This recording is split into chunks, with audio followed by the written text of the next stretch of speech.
kasalanan niyang ginawa sa iyo. So, paano gawin ang spell? Itong ating mga kailangan, isang bote na babasagin, unang ihi sa umaga.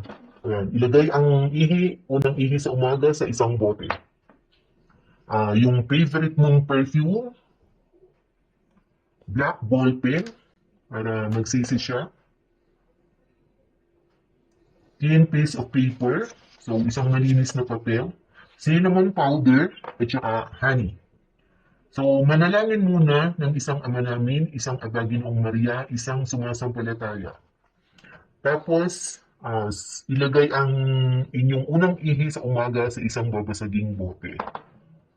Sa malinis na papel, isulat ang pangalan mo, pangalan niya, tapos bilugan bawat pangalan, i-connect ng isang arrow, tapos i-encircle nyo sa figure na 8. This is to symbolize eternity. So, isusulat mo ang pangalan ni target sa papel 3 times. Tapos yung orasyon, Equios, Malamuyos, Malam, 3 times din. Lanitza Aeterna 3 times.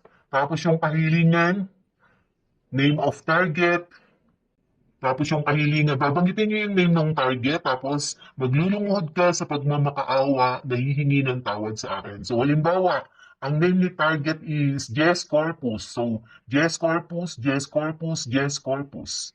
Yung orasyon, Equios, Malamuyos, Malam.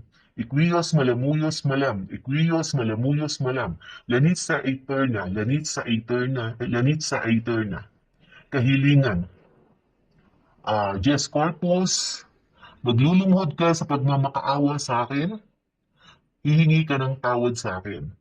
Diyos Corpus, maglulumuhod ka sa pagmamakaawa na hihingi ng tawad sa akin. Diyos Corpus, maglulumuhod ka sa pagmamakaawa na hihingi ng tawad sa akin. Tapos yung banggitin ng yan, pahira ng laway ang araw, yung pangalan niya, pahira ng laway, pangalan mo, pahira ng laway, pangalan niya, pahira ng laway. Yan, tapos ito papasok sa inyo 3 beses.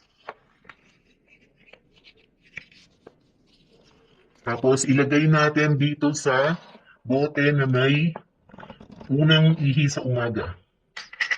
Lagyan natin ng perfume. 3 times.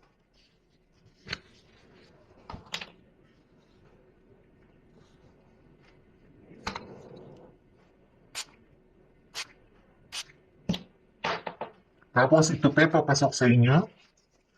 Tapos ilagay sa bote na may unang ihi sa umaga. Lagyan ng cinnamon powder.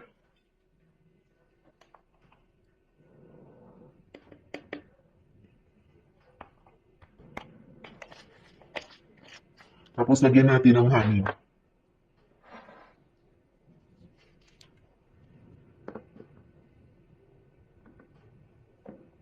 Tatlong patak. Tapos takpan.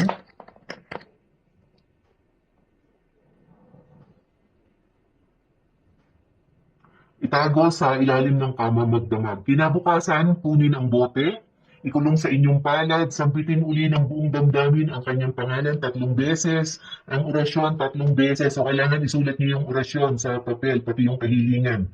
At ang kahilingan din 3 beses. Dapat kung sasambitin nyo yung mga orasyon at kahilingan ay buong damdamin para mabilis ang katuparan ng inyong mga ritual. Kinabukasan, pagkatapos nyong banggitin yung mga orasyon at kahilingan, buksan ng bote at i-flash yung laman ng bote sa toilet bowl. Gawin every Friday hanggang sa tumalab. Hanggang dyan at sana'y makatulong sa inyo ang ritual na to. Maraming salamat!